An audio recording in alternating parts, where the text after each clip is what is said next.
আসসালামু আলাইকুম। কোরআন উইকলি আমি আপনাদের সাথে একটা আয়াত শেয়ার করব এবং এটির সূক্ষ্মদর্শিতা নিয়ে আলোচনা করব, যেটি কোরআনের 17তম সূরা বনী ইসরাঈলের 32 নম্বর আয়াত। ওয়ালা তাকরাবুজ জিনা ইন্নাহু কানা ফাহিশাতান ওয়া সাআ সাবিলা। এই আয়াতটি কোরআনের সেই অংশ যেটি মহানবী সাল্লাল্লাহু আলাইহি সাল্লামের 10টি বিখ্যাত আদেশের শামিল। কিছু সাহাবী বলছেন এটি হচ্ছে মুসা আলাইহিস সালামকে দেয়া শিক্ষার মূলনীতিগুলোর অংশ। আবার মজার ব্যাপার হচ্ছে এই আয়াতটি যে সূরাতে, তার নাম হচ্ছে বনী ইসরাঈল, ইসরায়েলের সন্তানগণ। যাই হোক, এই বিশেষ আয়াতে আল্লাহ বলছেন তোমরা জিনা বা ব্যভিচারের নিকটবর্তী হও না, এটির ধারে কাছেও যেও না। তিনি এটা বলেননি লা তাজিনু, তোমরা ব্যভিচার করো না, ব্যভিচার করতে যেও না। তিনি বলেছেন তোমরা এর ধারে কাছেও যাবে না। অন্যভাবে বলা যায় এটা একটা কাজ এবং অনেকগুলো ছোট ছোট আচরণ যেগুলো কাজটির দিকে নিয়ে যায়। কাজটির একটি পরিধি আছে যা চারপাশে ঘুরতে থাকে এবং আপনি কাজটির ধারে কাছেও যেতে পারবেন না। যেই সংবেদনশীলতা নিয়ে কোরআনের ভাষা আল্লাহ রাব্বুল আলামিন ব্যবহার করেছেন, আমাদেরকে সেই ভাষা বুঝতে হবে যাতে আমরা আল্লাহর বিজ্ঞতার তারিফ করতে পারি এবং বুঝতে পারি কিভাবে তিনি আমাদের পরামর্শ দিচ্ছেন যাতে আমরা সমস্যাগুলো উতরে উঠতে পারি। আল্লাহ আযজা ওয়া জাল্লা আমাদের বলছেন কিছু কাজ আছে যা করা হারাম নয়। আপনি এই কাজগুলোর দিকে আঙুল উঠিয়ে বলতে পারবেন না যে এই কাজগুলো করা ভুল, কিন্তু যখন আপনি এইসব কাজে যুক্ত হয়ে পড়বেন তখন মহাকর্ষীয় ক্ষেত্রের একটা টান অনুভব করবেন, যেটা আস্তে আস্তে একটু একটু করে আপনাকে অবশেষে হারাম কাজের দিকে টেনে নিয়ে যাবে এবং অবশেষে কাজটা আপনাকে দিয়ে করাবে। আপনারা জানেন শয়তানের বিষয়ে আমরা একটা জিনিস জানি। আমি লক্ষ্য করেছি যে শয়তান অত্যন্ত দূরদর্শিতা সম্পন্ন। সে একবারে আপনাকে ধরে না, সে আপনার কাছে আসবে এবং আস্তে করে একটু একটু একটু একটু করে আপনাকে পথভ্রষ্ট করবে, যতক্ষণ না পর্যন্ত আপনার চরিত্র নষ্ট করতে পারে। শয়তান আপনার কাছে একবার এসে আপনাকে দিয়ে খারাপ কিছু করাতে পারে না। আপনারা জানেন আদম আলাইহিস সালামের এবং হাওয়া আলাইহিস সালামের গল্পেও, ইনশাআল্লাহ আমরা যখন সেই গল্পে যাব, ওই গল্প থেকে কোরআনের জ্ঞান সম্পন্নতা সম্পর্কে আমরা জানব। যেভাবে শয়তান অগ্রসর হয়েছিল, সূরাতুল আরাফে এটি বলা হয়েছে, শয়তান অবিরাম ভাবে সেটা একবারই করেনি। ধরুন শয়তান আসলো এবং বলল, হেই দেখো গাছটা কি চমৎকার, তাই না? এরপর সে চলে গেল। না না না না, সে এমনটা করেনি। সে চরমভাবে নিরন্তর ছিল। সে একটু একটু করে পথভ্রষ্ট করেছিল এবং তাদের মনের মধ্যে এমন এক ধারণা গেঁথে দিয়েছিল যতক্ষণ না তারা মনে করেছিল এটা তাদেরই অভিপ্রায়। আপনারা জানেন, এবং যখন মানুষ শয়তানের কথা শুনতে শুরু করে, এটি একই সূরাতে আল্লাহ বলছেন ইন্না ইবাদি লাইসা লাকা আলাইহিম সুলতান, আমার বান্দাদের উপর তাদের মানে শয়তানের কোনো কর্তৃত্বই থাকবে না। অন্যভাবে বলা যায়, যেসব লোক সত্যিকার ভাবে আল্লাহর কাছে আত্মসমর্পণ করে তাদের উপর শয়তানের কোনো কর্তৃত্ব থাকে না। কিন্তু যারা আশ-শায়তানু ইয়াউদুকুম ফাকরাউ ইয়ামুরুকুম বিল ফাহশা, সূরাতুল বাকারা, শয়তান আপনাকে আদেশ করবে বিলল্লাপনা করার জন্য। অন্যভাবে বলা যায়, যখন আপনি শয়তানের কথা একটু শুনবেন, আপনি তাকে একটু শক্তি দিচ্ছেন।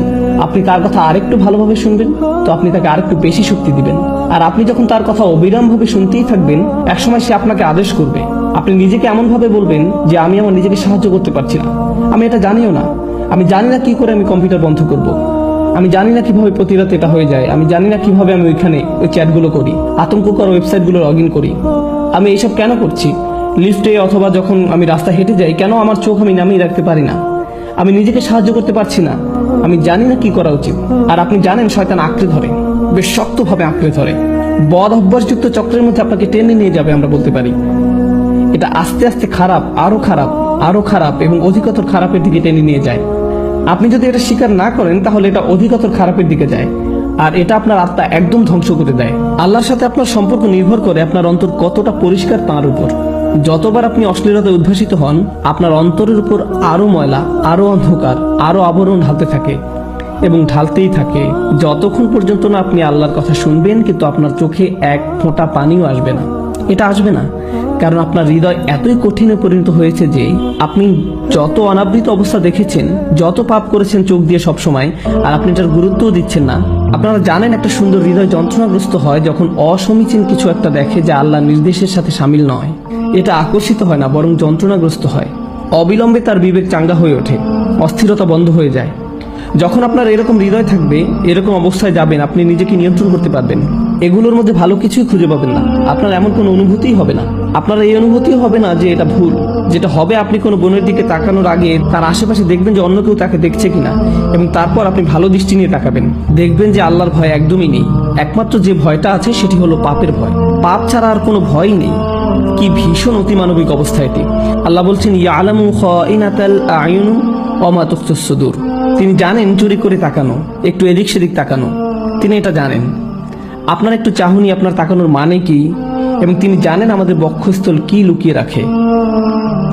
আপনারা কি জানেন আমি এই বিশেষ আয়াতটি কেন আলোচনা করছি? তোমরা জিনার নিকটবর্তী হইল না, ইন্নাহু কানা ফাহিশাতান, এটা সবসময় একটা অস্থিরতা, বেলাল্লাপনা, অশ্লীল কাজ, ওয়া সাআ সাবিলা, একটা ভয়ঙ্কর পথ। আল্লাহ এটাকে একটা পথ হিসাবে বর্ণনা করছেন, ভয়ঙ্কর পথ। পথে পদক্ষেপ থাকে, ঠিক? পথ মানেই পদক্ষেপ। আপনাকে শনাক্ত করতে হবে আপনি কোন পদক্ষেপ নিচ্ছেন। এই পদক্ষেপ নিতে আপনাকে কি করতে হচ্ছে? আপনারা জানেন প্রত্যেকটা কাজের কিছু প্রক্রিয়া থাকে, কিছু চক্র থাকে। স্কুলের পরে আপনি কয়েক ঘন্টা সময় পাচ্ছেন আপনার পিতামাতা বাসায় ফেরা পর্যন্ত। আপনারা জানেন আপনি কিছু বন্ধুর সাথে ঘুরছেন যাদের কোনো মান নেই। প্রত্যেকটা সময় আপনাকে শনাক্ত করতে হবে কোন কাজগুলো আপনাকে পাপে দিকে টেনে নিয়ে যায়। আমাদের গোড়া থেকে এগুলো কেটে ফেলতে হবে। আমাদেরকে এই পথে গা ভাসিয়ে দেওয়া বন্ধ করতে হবে। ওয়া সাআ সাবিলা। আমার কাছে এই আয়াতের অসাধারণ দিকটি কি জানেন? যেভাবে এটি সম্পৃক্ত করা হয়েছে। এই আয়াতের পরে আল্লাহ তাআলা বলছেন, তোমরা মানুষ হত্যা করো না। ওয়ালা তাকতুলুন নাফসাল্লাতী হারামাল্লাহু ইল্লা বিল হক, তোমরা নির্দোষ মানুষকে হত্যা করো না। আল্লাহ জিনাকে প্রথম অপরাধ হিসাবে উল্লেখ করেছেন এবং হত্যাকে দ্বিতীয় অপরাধ হিসেবে। আপনি কি চিন্তা করতে পারছেন? আপনি মনে করেন হত্যা অনেক বড় অপরাধ, ঠিক? কিন্তু আল্লাহ বলছেন যখন আপনি অন্য মানুষের মর্যাদা লঙ্ঘন করবেন, এটি হচ্ছে ফাহশা। আপনি যখন মানুষকে নিয়ে এভাবে চিন্তা করবেন তখন আপনি নিজের এবং তার মর্যাদা লঙ্ঘন করবেন। আমরা যদি কাউকে হত্যা করি, আমরা তাকে শারীরিকভাবে হত্যা করি। আপনারা জানেন তার বেঁচে থাকার অধিকার লঙ্ঘন করি, আর ওটা হচ্ছে আত্মার হত্যা, ফাহশা। আর এটি হচ্ছে শারীরিক হত্যা, ফাতর। দুই রকমের হত্যা রয়েছে। তাই আল্লাহ তাআলা আত্মার হত্যার কথা প্রথমে বলেছেন। আমাদের সবার মান এত নিচে নেমে গিয়েছে যে একটা নতুন সিনেমা মুক্তি পেলে আপনি হয়তো অনেকগুলো ট্রেলার দেখে ফেলেছেন আর নিজেকে বলছেন, এখানে মাত্র একটা খারাপ দৃশ্য আছে। ব্যাপার না, এটি একটি PG-13। যেটা আগে PG-13 হওয়ার কথা ছিল, এখন সেটা PG। কাজে সব জায়গায় অশ্লীল দৃশ্য। এবং যে আত্মার মূল্য আমরা হারিয়ে ফেলেছি তার প্রতি আমাদের যত্নবান হওয়া উচিত। এটা আমাদের নামাজের উপর প্রভাব ফেলছে, দোয়ার উপর প্রভাব ফেলছে, আমাদের চরিত্রের উপর প্রভাব ফেলছে, এটা আমাদের পরিবারের উপর প্রভাব ফেলছে, এবং আমরা গুরুত্বও দিচ্ছি না। আমরা মনে করি এটাই জীবন, আমাদের সময়ের সাথে তাল মিলিয়ে চলছি, ঠিকই আছে, সবাই একই কাজ করছে, আমরা কি করতে পারি? তাই আপনি যেসব ছবি ফেসবুকে পোস্ট করছেন তার গুরুত্ব দিচ্ছেন না। আমি ফেসবুক ব্যবহার করা বন্ধ করে দিয়েছি। আমি বলছি না যে ফেসবুক ব্যবহার করা হারাম, আমি ব্যক্তিগতভাবে এটা ব্যবহার করতে পারছি না। আপনারা জানেন আমি এটা ব্যবহার করি না। আমি সামাজিকীকরণের জন্য কিছু একটা পোস্ট করলাম, কোনো ঘোষণা কিন্তু কিছু একটা শেয়ার করলাম, কিন্তু কিছু জিনিস দেখে আমি খুব মর্মাহত হয়েছি যে আপনি কিভাবে এটা করতে পারেন। আপনি একজন মুসলিম এবং কিভাবে আপনি এই ধরনের ছবি পোস্ট করতে পারেন? নিজের মর্যাদা নিজেই রাখুন, নিজের পরিবারের মর্যাদা বজায় রাখুন, নফসকে নিয়ন্ত্রণ করুন। চোখ দিয়ে তাকানো, চোখের জিনা থেকে বাকি সব শুরু হয়। অন্য সবকিছু এখান থেকে শুরু, অন্য সবকিছু চোখের জিনা থেকে শুরু। ইনশাআল্লাহ তাআলা আমি আপনাদের সাথে এই বিষয়ে ছোট ছোট টুকিটাকি কোরআন থেকে এই বিষয়ের উপর কিছু সংযুক্ত আয়াতের অংশ নিয়ে আরেকদিন আলোচনা করব। কিন্তু আজকে ইনশাআল্লাহ শেষ যে জিনিসটি আলোচনা করব তা হচ্ছে ফাহশা, যার অনুবাদ হচ্ছে লজ্জাহীনতা, উত্তেজনা, অশ্লীলতা। আরবি ভাষার কিছু নিয়ম আছে যেগুলো একই রকমের, ওয়াহাস এবং ফাহাস। ওয়াহাস মানে হচ্ছে বন্যপ্রাণী, ফাহাস মানে হচ্ছে যে বন্যপ্রাণীর মতো আচরণ করে। লজ্জাহীনতা এমন একটি আচরণ হিসাবে বর্ণনা করা হয়েছে যেটি বন্যপ্রাণীর আচরণের মতো। আল্লাহ মানবকুলকে মর্যাদাবান করেছেন। আদম আলাইহিস সালামের উপর যে শাস্তি দেওয়া হয়েছিল সেটা হলো তার জামা কাপড় খুলে ফেলা হয়েছিল। আমাদের আদি পিতামাতার জামা কাপড় খুলে ফেলা হয়েছিল। এটা আল্লাহর পক্ষ থেকে একটা শাস্তি ছিল, এবং অবিলম্বে তারা বুঝতে পেরেছিলেন যে তাদের উচিত নিজেদের ঢেকে রাখা। তারা সমাজ থেকে নিজেদের ঢাকার শিক্ষা পাননি, সমাজ তাদেরকে লজ্জাহীনতার শিক্ষা দেয়নি। আপনারা জানেন আজকাল আমাদের নৃতত্ত্ববিদরা আপনাদেরকে শেখাবে যে আপনারা জানেন সমাজ আমাদেরকে জামা কাপড় দিয়েছে। এটা একটা সামাজিক যৌক্তিকতা যে আমরা ইতিহাস থেকে জামা কাপড় পরা এবং নিজেদের ঢেকে রাখার শিক্ষা পেয়েছি, কিন্তু প্রকৃতিগতভাবে আমাদের বন্যপ্রাণীর মতো থাকার কথা ছিল। আদম আলাইহিস সালাম সমাজ থেকে কিছু শিখেননি, তাকে আল্লাহ বিবেক দিয়েছিলেন, এবং যখন তার কাপড় খুলে ফেলা হয়েছিল তিনি প্রকৃতিগতভাবেই তাড়াতাড়ি নিজেকে ঢাকার চেষ্টা করেছিলেন। আমাদের আদি পিতামাতা নিজেকে ঢাকার চেষ্টা করেছিলেন। আমাদের এমন মানুষ হওয়া উচিত যেন আমরা আমাদের নিজেদের ঢেকে রাখতে পারি এবং অন্যদের দিকে না তাকিয়ে অন্যদের মর্যাদা দিতে পারি। যদিও তারা নিজেদের মর্যাদা নিজেরা রাখতে না পারে, তবুও আমাদেরকেই তাদের মর্যাদা দেওয়া উচিত, কারণ ওরাও আল্লাহর সৃষ্টি।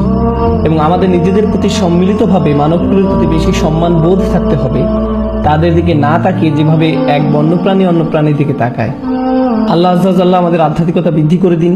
চলতি আত্মিক সমস্যা যা আমাদেরকে চোখ নিচে নামিয়ে রাখতে দেয় না তা থেকে সুস্থ রাখুন, এবং আল্লাহ আমাদেরকে অসৎ সঙ্গ, ওই অবস্থা, ওই সব কাজে সম্পৃক্ততা যেগুলো আমাদেরকে ভয়ঙ্কর ভয়ঙ্কর পথের দিকে টেনে নিয়ে যায় তা থেকে বিরত রাখুন। আল্লাহ আজ্জা ওয়া জাল্লা আমাদের শুদ্ধ সুস্থ আধ্যাত্মিক জীবনের পথ পরিষ্কার করে দেন এবং সহজ করে দিন। বারাকাল্লাহু লি ওয়া লাকুম। আসসালাম।